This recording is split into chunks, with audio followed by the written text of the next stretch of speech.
안녕하십니까. 정규의 5분 경매입니다. 저는 김정규고요. 자, 이 물건을 보도록 할까요? 상가주택입니다.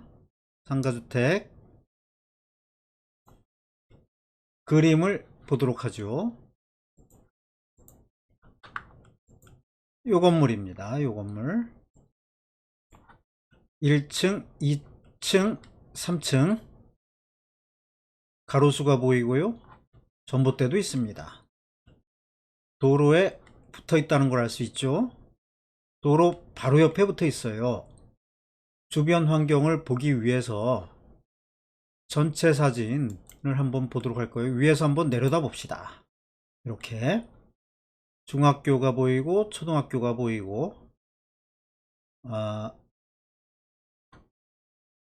전형적인 도시 외곽의 주거 밀집 지역이라고 볼 수 있어요. 빌라도 있고 진해구 여자동 이렇게 경남도청도 있고 이런 도시의 외곽에 주거 밀집 지역. 이 물건은 주거 밀집 지역의 나름대로 대로변에 있는 상가라고 할 수 있습니다. 토지 면적은 20평, 66.9제곱미터, 20평이 조금 넘죠. 20.237평. 그리고 건물은 24.693평, 81.63제곱미터입니다. 24평 정도 되죠. 1, 2, 3층 합해서 24평이라는 말입니다. 어떤 구조로 되어 있는지 확인해 볼까요? 이 사진 있습니다. 1층, 2층, 3층 이렇게 24평인데 평평합니다. 내부가 쪼개져 있거나 하지 않아요. 현황은 이렇습니다. 현황은 매각 토지 및 건물 현황. 토지 가격이 8,500 이렇고요. 건물의 가격은 각 층별로 이렇게 되어 있습니다. 이렇게 되어 있어요. 요걸 여기까지 요걸 다 합친 게 1억 1,406만 6,270원이에요. 그런데 이게 유찰되었어요. 결국 유찰된 결과 결국 현재 가격은 730이 아니고 7,300여만 원이죠. 어떻습니까? 건물을 포함한 매각 물건이지만 토지 가격도 안 되게 된 거죠. 토지 가격도 안 되게 된 거예요. 토지 감정가가 8,500인데 7,300까지 떨어졌잖아요. 토지 가격보다 저렴하게 샀는데 건물까지 생긴다는 건 아니겠습니까? 1 플러스 1이에요. 우린 이런 게 너무 좋습니다. 이 물건이 좋은지는 더 살펴봐야 되겠지만 1 플러스 1이 좋다는 말이에요. 그리고 이 건물은 뭐 제반 위생 설비가 되어 있고 급배수 설비가 되어 있고 난방 설비 등이 되어 있다고 해요. 그리고 또 임차인은 없고 전부를 소유자가 사용한다. 소유자는 김아무개고 채무자도 김아무개예요. 이 양반이 여기 살고 있다는 겁니다. 건물이 좀 낡았죠. 그것 이외에 물리적으로, 공간적으로, 물질적으로 별 문제는 없어 보입니다. 일단은 사진상으로 봐서는 그렇다는 말입니다. 그런데도 이렇게 떨어졌어요. 왜 그랬을까요? 우리는 이걸 보면 알 수가 있어요. 파란색 부분, 어떤 파란색 부분? 요 파란색 부분요. 요 박스 친 이 부분, 토지 전부 건물 지분. 토지는 전부 팔고 있지만 건물은 일부분만 판다는 이야기입니다. 그러니까 토지는 낙찰받아서 전부 내 소유로 할 수 있지만 건물은 일부분만이 내 거라는 것이죠. 대부분이 결국 불완전한 물건이라는 겁니다. 대부분이 실효할 수밖에 없는 것이죠. 그래서 유차를 거듭할 수밖에 없었을 거예요. 일단 그렇다고 보는 겁니다. 자, 등기부를 한번 볼까요? 등기부를 일단 정리된 이것부터 보시죠. 건물 등기, 토지 등기, 탱크 옥션이나 여러가지 경매정보 사이트에는 이렇게 등기부를 보기 좋게 정리해 놓은 곳이 많습니다. 어쨌든 토지 소유자는 누군가요? 김아무개죠. 그리고 건물의 소유자는 김아무개의 김 이렇게 이분을 김여사라고 하자고요. 김여사, 김여사와 김아무개가 각각 2분의 1씩을 가지고 있어요. 그러니까 여기에서 여기 나와 있잖아요. 전체 면적 38제곱미터 중 2분의 1 지분, 2분의 1 지분이 김아무개 소유다. 그게 경매로 나온 것이다. 그러니까 여기에서 이 평면도를 다시 보자면 여기 김아무개 지분 2분의 1, 19.11제곱미터죠. 요걸 이렇게 되든 이렇게 되든 어쨌든 2분의 1이 녹아 있다 이거죠. 1, 2, 3층 각각에 이 전체에 2분의 1 녹아 있고 그 김아무개에 녹아 있는 그 건물이 2분의 1 건물이 경매에 나왔다는 것이에요. 각각 2분의 1씩 가지고 있는 거죠. 김아무개와 김여사가 이걸 조아무개가 토지 전부와 건물의 2분의 1의 경매 신청을 해서 경매 매각물건이 되었던 것입니다. 경매에 들어갔지만 이 김아무개는 여전히 여기에 살고 있고 김여사는 어떨까요? 김여사는 어떤지 모르겠어요. 본등기부를 한번 볼까요? 토지 등기부 아니 건물 등기부를 한번 보자면 소유관계가 나오죠. 여기에 소유권 보존에서 공유자 2분의 1 지분은 김아무개 그리고 또 김여사 이렇게 되어 있죠. 근데 주소를 보자면 주소가 동일해요. 이걸로 봐서는 아마 이 김여사도 여기에 살고 있을지도 모르죠. 자, 토지 전부와 건물의 일부, 건물의 2분의 1 일부만 팔고 있는 많이 유찰된 물건이에요.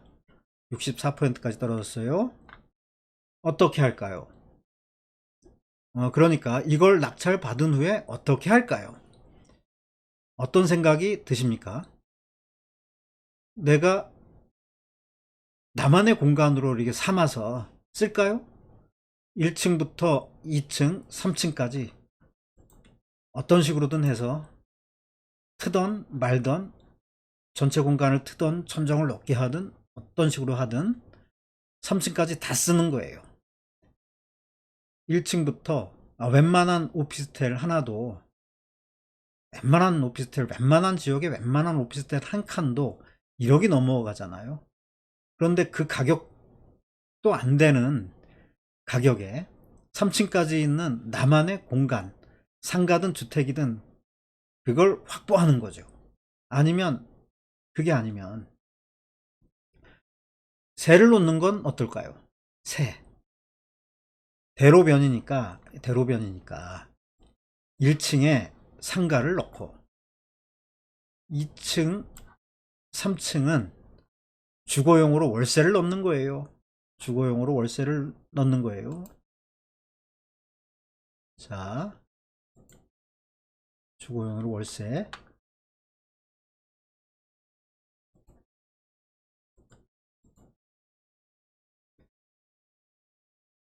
주거용으로 월세를 넣는 겁니다. 그럴듯하죠?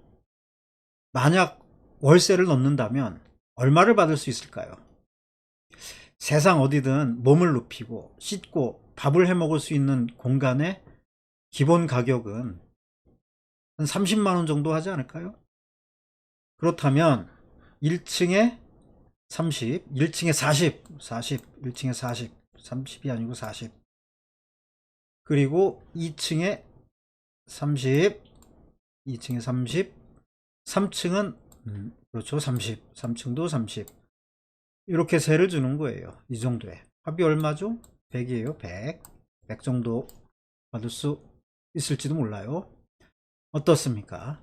최저가 7,300여만 원에 월세를 100만 원 정도 받을 수 있다. 100만 원 정도 받을 수 있다. 물론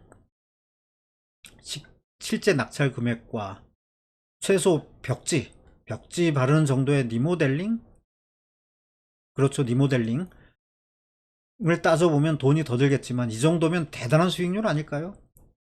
대단한 수익률. 그런데 월세만 받나요? 월세? 그렇진 않죠. 월세를 주려면 보증금도 받지 않습니까? 보증금으로 만일 1,000만 원을 받을 수 있다면, 예를 들어 1,000만 원 말이죠. 실질적으로 그만큼의 현금 투입이 줄어드는 셈입니다. 물론 이 지역이 어떤가, 이 지역이 어떤 상태인지에 따라서 그보다는 덜 받을 수 있을지 모르겠지만, 어쨌든 경매 물건의 사진을 보고 뭐 이런 걸 보다 보니 그렇다는 것이죠. 그런데 말입니다. 어떻습니까? 이게 단가요? 그렇지 않죠. 우리는 생각해 볼 게 하나 있어요. 고려해 볼 게 있습니다. 토지는 전부 내 것인데 건물은 그렇지 않다는 거예요. 그렇지 않습니다. 건물은 전부 내 것이 아니에요. 2분의 1 소유자인, 건물의 2분의 1 소유자인 김 여사가 있는 거예요. 전체를 세주려면 어떻게 합니까? 우리의 계획대로 100만 원을 받을 수 있습니까? 그럴 수 없어요. 전체를 세줘서 만약에 100만 원을 받는다고 하더라도 전체를 세주려면 김 여사의 동의를 받아야 돼요. 2분의 1은 내 것이 아니니까. 그리고 이걸 여차저차해서 팔아먹자, 그런 마음을 갖고 부동산에 내놓고 팔아먹으려 해도 김 여사의 동의를 받아야 하죠. 이 과정이 험난할 수도 있어요. 어떻게 보면 그게 걸림돌이 되는 거고, 그래서 이렇게 유찰이 되었다고 봐야겠죠. 물론 지역이 완전히 죽었다든지 아니면 또 다른 물리적 원인이 있을 수 있겠지만 어쨌든 간에 그렇다는 겁니다. 김 여사 때문에 저렴하게 살 수 있겠지만 역시 김 여사 때문에 걸려 넘어지게 생겼어요. 어떻게 해야 할까요? 어떻게? 우선 김 여사에게 내가 청구할 수 있는 게 있습니다. 청구할 수 있는 게 있어요. 그게 뭘까요? 그게 뭘까요? 청구할 수 있는 그것은 바로, 자, 지료입니다. 지료입니다.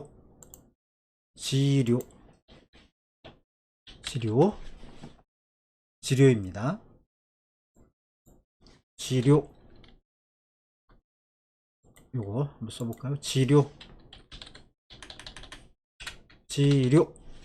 지료입니다. 김 여사 소유 건물의 2분의 1이 내 땅을 깔고 앉아 있잖아요. 그 때문에 나는 내 권리를 제대로 행사하지 못하고 있어요. 응분의 보상이 필요한 거죠. 따라서 김 여사는 나에게 매달 얼마간의 돈을 지급해야 합니다. 지료는 토지 감정가든 토지 시세를 기준으로 하겠죠. 토지 감정가인 8,300을 기준으로 할 수도 있고, 그러니까 감정가는 8천여만 원이지만 실제 거래 시세는 감정가하고 다를 수도 있잖아요. 만약에 1억이 넘는다고 칩시다. 토지 시세가. 그렇다면 8천을 기준으로 치료를 달라고 할 수도 있고, 또 1억이 넘는, 뭐 예를 들자면 1억 3천이라고 할까요? 1억 5천이라고 할까요? 8천을 기준으로 치료를 달라고도 할 수 있고, 시세인 1억 5천을 기준으로도 요구할 수 있습니다. 어떻습니까? 치료 측면에서 보자면 뭔가 그럴듯하지 않나요? 김 여사는 이곳에 살든 살지 않든 치료를 지불해야 합니다. 김 여사가 우주로 날아가 있든 아니면 바닷속 깊이 들어가 있든 어쨌든 간에 김 여사는 치료를 나에게 지불해야 해요. 피할 수 없어요. 부담스럽죠. 그런데 만일 김 여사가 저에게, 우리에게, 이 물건을 낙찰받은 사람에게 약간의 협조만 해준다면 거기에서 해방될 수 있는 겁니다. 그걸 알려줘야죠. 그리고 또 한 가지, 김 여사에게 약간의 돈이 생길 수도 있는 겁니다. 협조라는 것은 이걸 이걸 월세를 놓을 수 있도록 협조한다는 그런 말이죠. 그러면 돈이 생겨요. 김 여사에게 매달 돈이 생깁니다. 무슨 말이냐면 어쨌든 건물만이지만 그 건물의 2분의 1의 소유자는 김 여사니까요.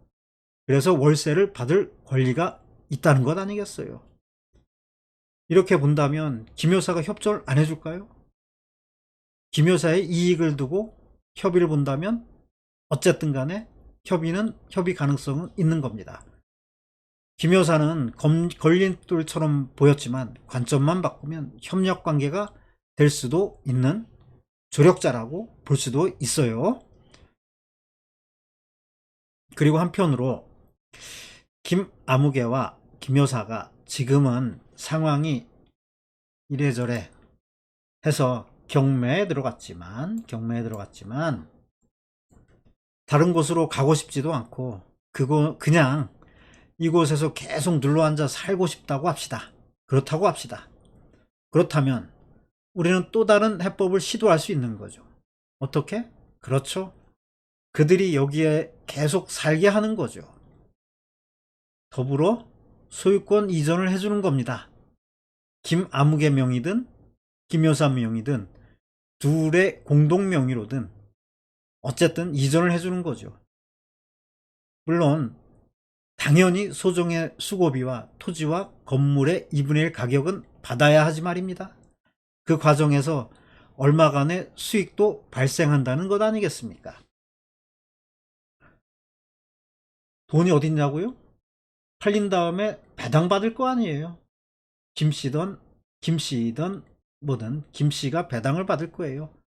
요 금액을 제하고 나머지 금액을 받고, 그리고 이전할 때 이 사람이든 이전을 할 때 대출을 받을 수도 있는 거 아니겠습니까? 이 건물에 대출을 또 받을 수 있겠죠. 그러면 아무래도 뭐 수월하게 살 수 있지 않을까. 사주는 거죠. 이 사람들이 사는 거예요. 필요하니까 자신들이 필요하니까 살 수도 있는 거예요. 물론 이 양반들이 요 청구 금액이 작아서 어떤 사람들은 이게 취하되지 않을까 이렇게 생각할 수도 있는데, 취하될지 안 될지는 아무도 모르는 겁니다. 일단은 분석하고 버는 거예요. 취하되면 그때는 뭐 내 것이 아니네 하고 침 한 번 뱉고 돌아서면 그뿐입니다. 그리고 또한 이것도 있죠. 김 여사와 협조해서 이 건물, 그렇죠. 이 건물, 누리끼리하게 막 떼끼고 이런 건물을 떼 빼고 광낸 다음에 둘이 손을 맞잡고 가는 겁니다. 어디로? 공인중개사 사무실로 쭉 달려가요. 요 앞에 공인중개사 사무실이 있죠. 바로 길 건너에 있네. 이쪽으로 달려가서 내놓는 거예요. 시세만큼, 혹은 시세보다 저렴하게 내놓는 겁니다. 내놓다 보면 언젠가는 팔리겠죠. 과감하게 내가 손해보지 않는 선에서 저렴하게, 조금 더 저렴하게 내놓을 수도 있겠죠. 그 과정에서 얼마간의 수익이 발생할 수도 있는 겁니다. 이렇게 감정가보다, 왜 그러냐면 감정가보다 저렴한 가격에 낙찰 받았으니까 시세와 감정가만의 차이, 뭐 그 정도의 수익은 있지 않겠느냐 이 말입니다. 그런데 이도저도 안 되고 하는 일마다 막히고 뜻대로 되지 않는 거예요. 이 건물에 관련된 일이 뭐 그러기도 쉽지 않겠지만, 아무튼 특히 이 건물만 재수없어서 이 건물만 관련된 일이 제대로 되질 않는 거예요. 어쨌든 그랬다 칩시다. 이때는 어떻게 할까요? 그때는 법원으로 달려가야겠죠. 말은 어렵지만, 말은 어려워요. 말은 어렵지만 요걸 제기하는 겁니다.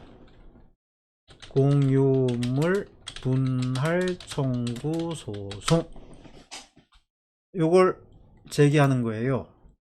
건물을 잘라서 쓸 수가 없으니까, 건물 잘라서 김 여사한테 주고 나머지 내가 갖고 오면 그렇게 하기 힘들잖아요. 토지도 이렇게 했는데, 그러니까 토지와 건물 모두를 경매에 넣은 다음에 팔아먹으면 돈이 생기겠죠. 그 판매 대금을 가지고 김 여사에게 얼만큼, 그리고 나한테 얼만큼, 낙찰받은 나한테 얼마만큼 잘라서 나눠달라는 것이죠.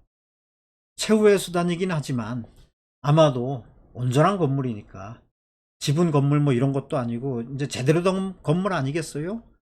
제 가격에 팔릴 수 있을 겁니다. 어떻습니까? 해법이 쫙 보이지 않습니까? 결국 해법, 이렇게 결국 해법, 최종 해법까지 있으니 든든하지 않습니까?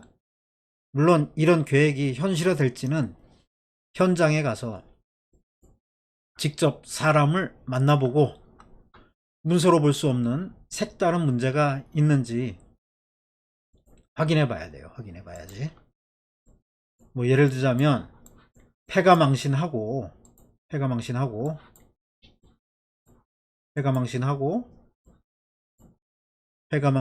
병져 누워있는 사람이 있을 수 있잖아요. 그런 사람 나가게 할 수 있어요? 우리는 그런 거 못해요. 저는 못해요. 어쨌든 그래서 확인은 필수입니다. 확인. 여기 가서 뺑뺑 돌면서 확인하세요. 여기 가서 확인하고 그렇게 해야 합니다.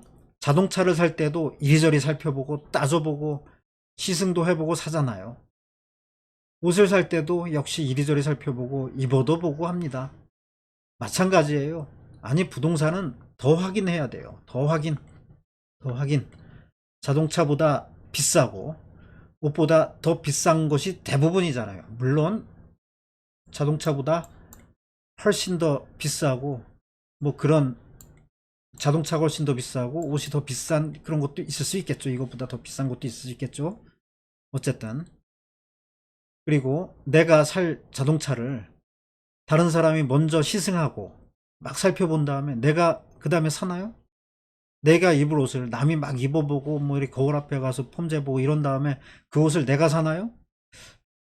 아마도 그렇지 않을 것이에요. 그러니 부동산 역시 내가 살 것이라면 몇 가지 단서를 가지고 직접 확인해 봐야겠죠. 그건 정말 필수 중에 필수예요. 필수입니다. 그럼 조대꾸알, 그게 진짜 힘이 된다면서요. 그게 많으면 의욕이 생기기는 하더라고요. 다음 시간까지 안녕히 계시고요. 필수! 추신. 이 분석은 저의 사견을 펼쳐놓은 것에 불과하죠. 아시다시피 실제와 이 물건의 미래는 제가 말한 것과 다를 수 있음을 특히 유의하시길 바랍니다. 그리고 저는 또다시 안녕히 계시라는 말씀을 드리고 싶군요. 안녕히 계십시오.